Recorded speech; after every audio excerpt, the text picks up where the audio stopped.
Greetings, everyone. Gleekon here again with another episode of Lore of Warcraft. I appreciate you bearing with me as I kind of go back and forth with what we're going to do here.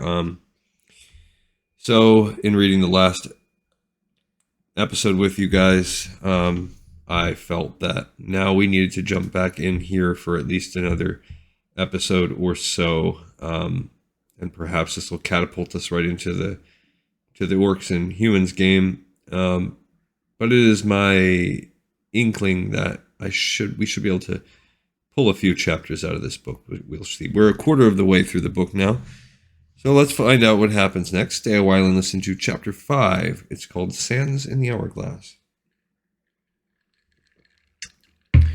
I've seen them before, said Khadgar. It was 7 days after the battle in the swamp.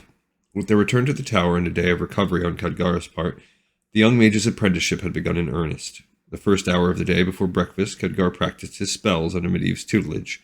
From breakfast until lunch and through lunch until supper, Khadgar would assist the master mage with various tasks. These consisted of making notes as Medivh read off numbers, running down to the library to recover this book or that, or merely holding a collection of tools as the magus worked. Which was what he was doing at this particular moment, when he finally felt comfortable enough with the older mage to tell him what he knew about the ambush. "Seen who before?" replied his mentor, peering through a great lens at his current experiment. On his fingers, the master mage wore small pointed thimbles, ending in infinitely thin needles. He was tuning something that looked like a mechanical bumblebee, which flexed its heavy wings as his needles probed it. "The orcs," said Khadgar. "I've seen the orcs we fought before." "You didn't mention them when you first arrived," said Medivh absent-mindedly, his fingers dancing in odd precision, lancing the needles into and out of the device. "I remember you asking about other races. There was no mention. Where have you seen them?" "In a vision, soon after I arrived here," Khadgar said. "Ah, you had a vision. Well, many get them here, you know. Moro has probably told you. He's a bit of a blabbermouth, you know." "I had one, maybe two. The one I am sure about was on a battlefield, and these creatures, these orcs, were there, attacking us. I mean, attacking the humans I was with." Said Medivh, the tip of his tongue appearing beneath his mustache, as he moved the needles delicately along the bumblebee's copper thorax. "And I wasn't here," continued Khadgar, "not in Azeroth, or Lordaeron. Wherever I was, the sky was red as blood." Medivh bristled as if struck by an electric shock. The intricate device beneath his tools flashed brightly as the wrong parts were touched, then screamed and then died. "Red skies," he said, turning away from the workbench and looking sharply at Khadgar. Energy, intense and uncaring, seemed to dance along the older man's dark brows, and the magus's eyes were the green of a storm-tossed sea. "Red like blood," said Khadgar. The young man had thought he was becoming used to Medivh's sudden and mercurial moods, but this struck him with the force of a blow. The older man let out a hiss. "Tell me about it. The world, the orcs, the skies," commanded Medivh, his voice like stone. "Tell me everything." Khadgar recounted the vision of his first night there, mentioning everything he could remember. Medivh interrupted constantly. What were the orcs wearing? What was the world like? What was in the sky, on the horizon? Were there any banners among the orcs? Khadgar felt his thoughts were being dissected and examined. Medivh pulled the information from Khadgar effortlessly. Khadgar told him everything. Everything except the strange familiar eyes of the warrior mage commander. He did not feel right mentioning that, and Medivh's questions seemed to concentrate more on the red-skied world and the orcs than the human defenders. As he described the vision, the older mage seemed to calm down, but the choppy sea still remained beneath his bushy brows. Khadgar saw no need to upset the magus further. "Curious," said Medivh slowly and thoughtfully. After Khadgar had finished, the master mage leaned back in his chair and tapped a needle-tipped finger to his lips. There was a silence that hung over the room like a shroud. At last he said, "That is a new one. A very new one indeed." "Sir," began Khadgar. "Medivh," reminded the master mage. "Medivh, sir," began Khadgar again. "Where do these visions come from? Are they hauntings of some past or portents of the future?" "Both," said Medivh, leaning back in his chair, "and neither. Go fetch a ewer of wine from the kitchen. My work is done for the day, I'm afraid. It's nearly time for supper, and this may take some explaining." When Khadgar returned, Medivh had started a fire in the hearth and was already settling into one of the largest chairs. He held out a pair of mugs. Khadgar poured, the sweet smell of the red wine mixing with the cedar smoke. "You do drink?" asked Medivh as an afterthought. "A bit," said Khadgar. "It is customary to serve wine with dinner in the Violet Citadel." "Yes," said Medivh. "You wouldn't need to if you just got rid of the lead lining for your aqueduct." "No, you were asking about visions." "Yes, I saw what I described to you, and Moros." Khadgar hesitated for a moment, hoping not to further blacken the Castellan's reputation for gossip, then decided to press on. "Moros said that I was not alone, that people saw things like that all the time." "Moros is right," said Medivh, taking a long pull from the wine and smacking his lips. "A late harvest vintage, not bad at all. That this tower is a place of power should not surprise you. Mages gravitate towards such places. Such places are often where the universe wears thin, allowing it to double back on itself. Or perhaps even allowing entry to the twisting nether and to other worlds entirely." "Is that what I saw then?" interrupted Khadgar. "Another world?" Medivh held up a hand to hush the younger man. "I am just saying that there are places of power which for one reason or another become the seats of great power. One such location is here in the Red Ridge Mountains. Once long ago, something powerful exploded here, carving out the valley and weakening the reality around it." "And that's why you sought it out," prompted Khadgar. Medivh shook his head, but instead said, "That's one theory." "You said there was an explosion long ago that created this place, and it made it a place of magical power. You then came—" "Yes," said Medivh, "that's all true if you look at it in a linear fashion. But what happens if the explosion occurred because I would eventually come here and the place needed to be ready for me?" Khadgar's face knitted. "But things don't happen like that." "In the normal world, no, they do not," said Medivh. "But magic is the art of circumventing the normal. That's why the philosophical debates in the halls of the Kirin Tor are so much buffle and blow. They seek to place rationality upon the world and regulate its motions. The stars march in order across the sky, the seasons fall one after the other with lockstep regularity, and men and women live and die. If that does not happen, is magic the first warping of the universe, a few floorboards that are bent out of shape, waiting for industrious hands to pry them up." And that little passage had a few quotes, a few highlights. "But for that to happen to the area to be prepared for you," started Khadgar. "The world would have to be very different than it seems," answered Medivh, "which it truly is, after all. How does time work?" Khadgar was not thrown as much by Medivh's apparent change of topic. "Time? We use it, trust it, measure by it, but what is it?" Medivh was smiling over the top of his cup. "Time is a regular progression of instants, like sands through an hourglass," said Khadgar. And that's also highlighted. "Excellent analogy," said Medivh. "One I was going to use myself, and then compare the hourglass with the mechanical clock. You see the difference between the two?" Khadgar shook his head slowly as Medivh sipped on his wine.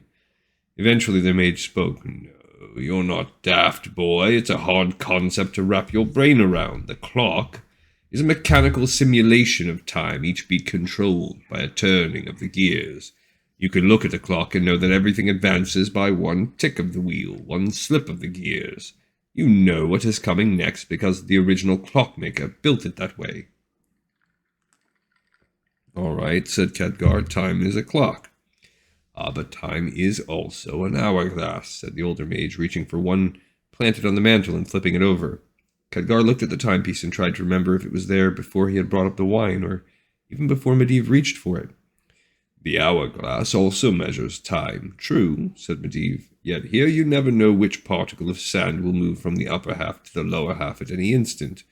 Were you to number the sands, the order would be slightly different each time, but the end result is always the same. All the sand has moved from the top to the bottom. What order it happens in does not matter." The old man's eyes brightened for a moment. "So?" he asked. "So," said Khadgar, "you're saying that it may not matter if you set up your tower here because an explosion created this valley and warped the nature of reality around it, or that the explosion occurred because you would eventually become here." and the nature of the universe needed to give you the tools you wanted to stay. Close enough, said Medivh. So what these visions are, then, are bits of sand, said Khadgar. Medivh frowned slightly, but the youth pressed on. If the tower is an hourglass and not a clock, then there are bits of sand, of time itself, that are moving through it at any time. These are unstuck or overlap each other so that we can see them, but not clearly.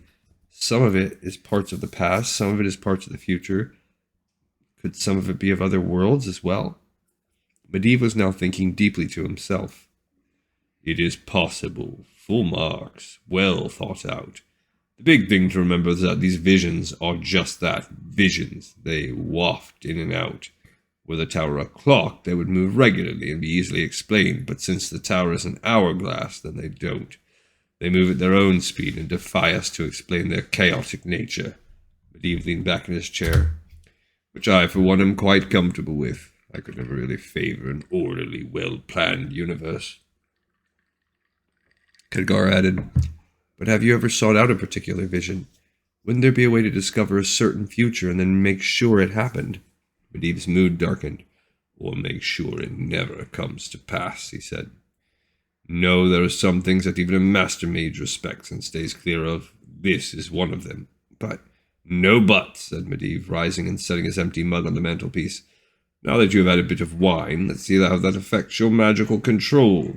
Levitate my mug. Khadgar furrowed his brow and realized that his voice had been slightly slurred. But we've been drinking. Exactly, said the Master Mage. You will never know what sadness the universe will throw in your face. You can either plan to be eternally vigilant and ready, eschewing life as we know it, or be willing to enjoy life and pay the price.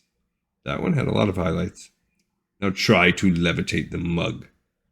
Khadgar didn't realize until this moment how much he had drunk and tried to clear the mushiness from his mind and lift the heavy ceramic mug from the mantel. A few moments later he was heading for the kitchen, looking for a broom and pan. In the evenings, Khadgar's time was his own, to practice and research as Medivh dealt with other matters. Khadgar wondered what the other matters were, but assumed they included correspondence, for twice a week a dwarf on Griffinback arrived at the topmost tower with a satchel and left with a larger satchel. Medivh gave the young man free license in the library to research as he saw fit, including the myriad questions that his former masters in the Violet Citadel had requested. My only demand, said Medivh with a smile, is that you show me what you write before you send it to them. Khadgar must have shown his embarrassment because Medivh added, Not because I fear you'll keep something from me, young trust, but because I'd hate for them to know something that I had forgotten about. So Khadgar plunged into the books. For Guzba, he found an ancient, well-read scroll with an epic poem, its numbered stanzas precisely detailing a battle between Medivh's mother Aegwyn and an unnamed demon. For Lady Delph, he made a listing of the mouldering elven tomes in the library, and for Alonda, he plunged through those bestiaries he could read, but could not push the number of troll species past 4. Khadgar also spent his free time with his lockpicks and his personal opening spells. He still sought to master those books that foiled his earlier attempts to crack them open. These tomes had strong magics on them, and he could spend an evening among his divinations before getting even the first hint of what style of spell protected its contents. Lastly, there was the subject of the Guardian. Medivh had mentioned it, and Lord Lothar had assumed that the Magus had confided in it to the young man and backed off quickly when the King's champion had found it not to be the case. The Guardian, it seemed, was a phantom, no more or no less real than the time-skewed visions that seemed to move through the tower. There was a mention in passing of a Guardian, always capitalized, in this elven tome, a reference in the Azeroth's royal histories of a Guardian attending this wedding or that funeral, or being in the vanguard of some attack, always present but never identified. Was this Guardian a position, or like Medivh's supposed near-immortal mother, a single being? There were other phantoms that orbited this Guardian as well, an order of some sort, an organization. Was the Guardian a holy knight? And the word Tirisful was written in the margins of one grimoire and then erased, such that only Khadgar's skill at examination told him what was once written there by the carving the pen had done in the parchment. A name of a particular Guardian? Or the organization? Or something else entirely? It was the evening that Khadgar found this word. 4 days after the incident with the mug, the young man fell into a new vision. Or rather, a vision snuck up on him and surrounded him, swallowing him whole. It was a smell that came to him first, a soft vegetable warmth among the moldering texts. a fragrance that slowly rose into the room. The heat rose in the room, not uncomfortably, but as a warm, damp blanket. The walls darkened and turned green, and vines trellised up the sides of the bookcases, passing through and replacing the volumes that were there and spreading wide, flat leaves. Large pale moonflowers and crimson star orchids sprouted among the stacked scrolls. Khadgar took a deep breath, but more from anticipation than fear. This was not the world of harsh land and orc armies that he had seen before. This was something different. This was a jungle, but it was a jungle on this world. The thought comforted him. And the table disappeared in the book, and Khadgar was left sitting at a campfire with 3 other young men. They seemed to be about his age and were on some sort of expedition. Sleeping rolls had been laid out, and the stew pot, empty and already cleaned, was drying by the fire. All 3 were dressed for riding, but their clothes were well tailored and of good quality. The 3 men were laughing and joking, though, as before, Khadgar could not make out the exact words. The blonde one in the middle was in the midst of telling a story, and from his hand motions, one involving a nicely apportioned young woman. The one on his right laughed and slapped a knee as the blonde one continued his tale. This one ran his fingers through his hair, and Khadgar noticed that his dark hair was already receding. That was when he realized he was looking at Lord Lothar.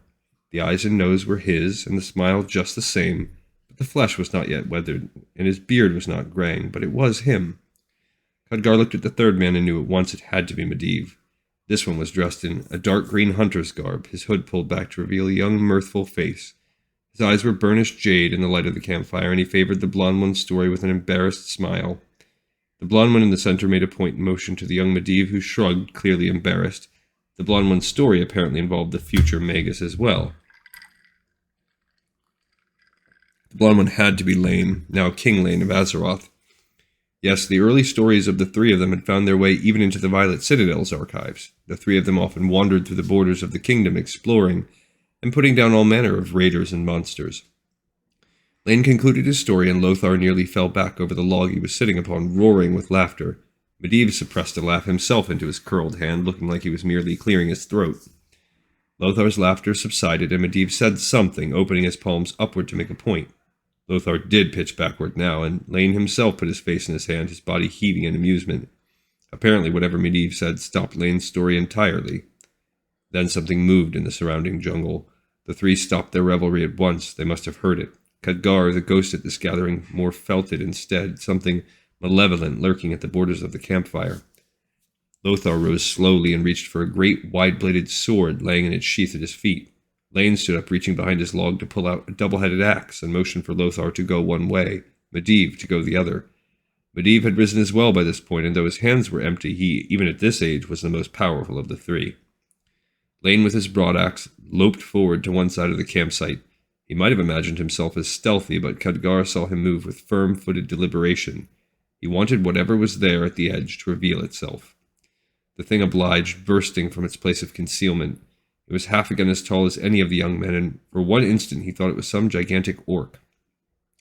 Then he recognized it from bestiaries that Alonda had him peruse. It was a troll, one of the jungle breed, its blue-hued skin pale in the moonlight, its long gray hair lacquered upright into a crest that ran from its forehead back to the nape of the neck. Like the orcs, it had fangs jutting from its lower jaw, but these were rounded, peg-like tusks, thicker than the sharp teeth of the orcs.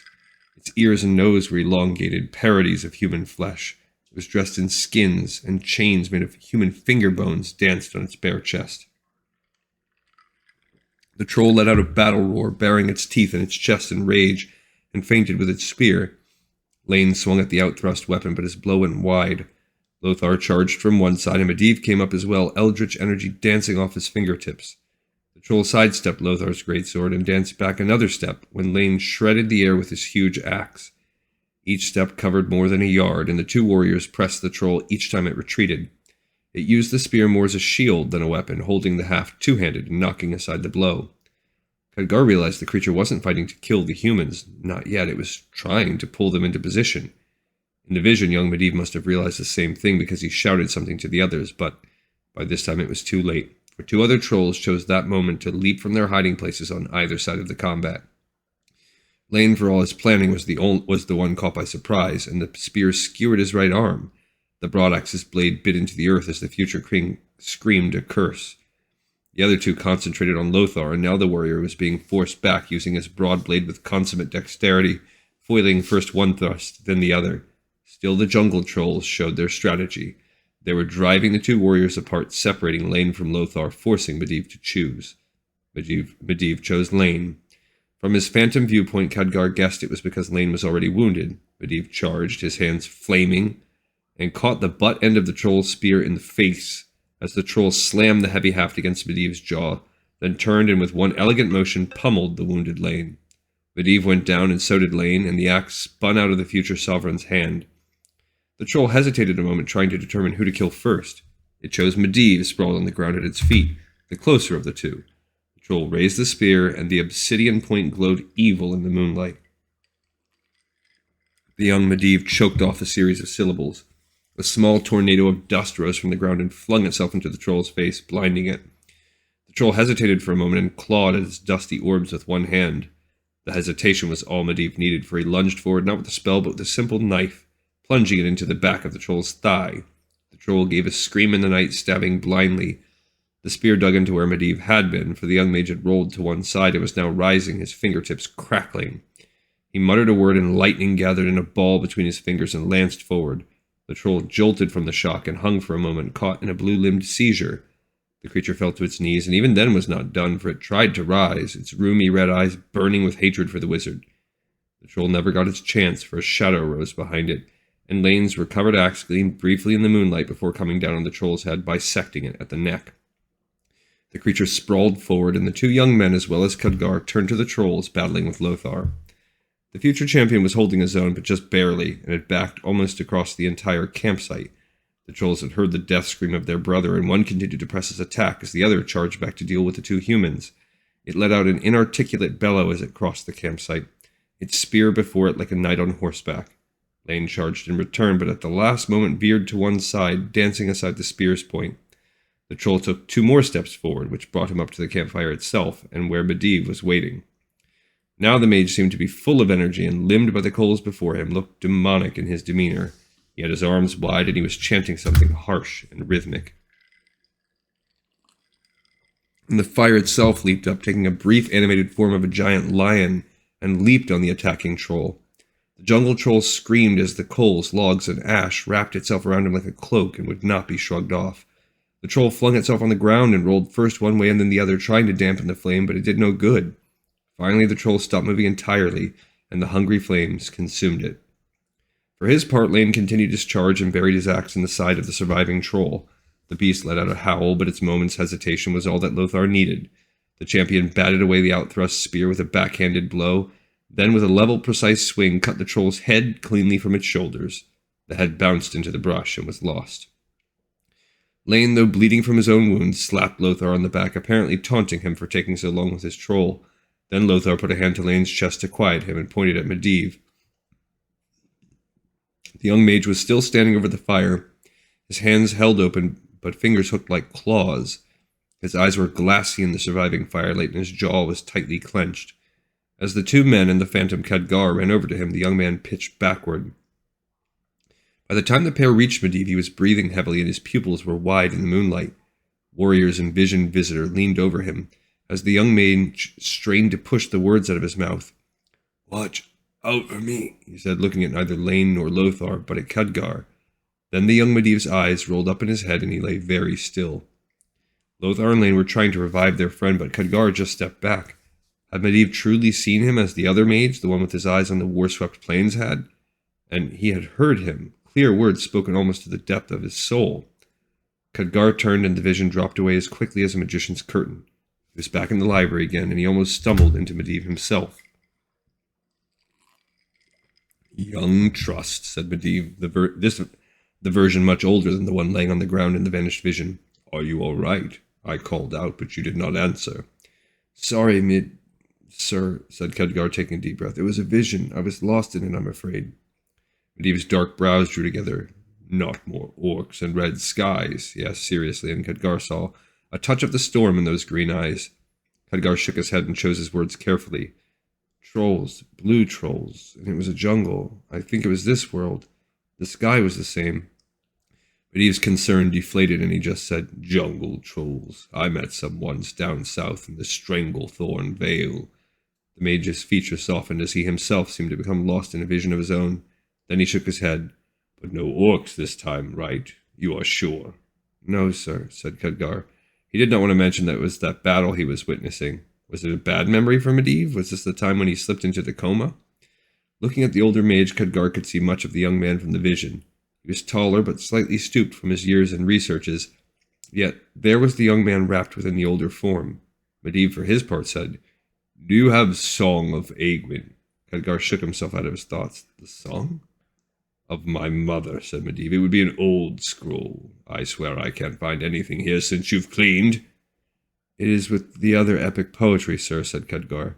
He should tell him about the vision, he thought. Was this a random event, or was it brought on by his meeting of Lothar? Was finding out about things triggering visions?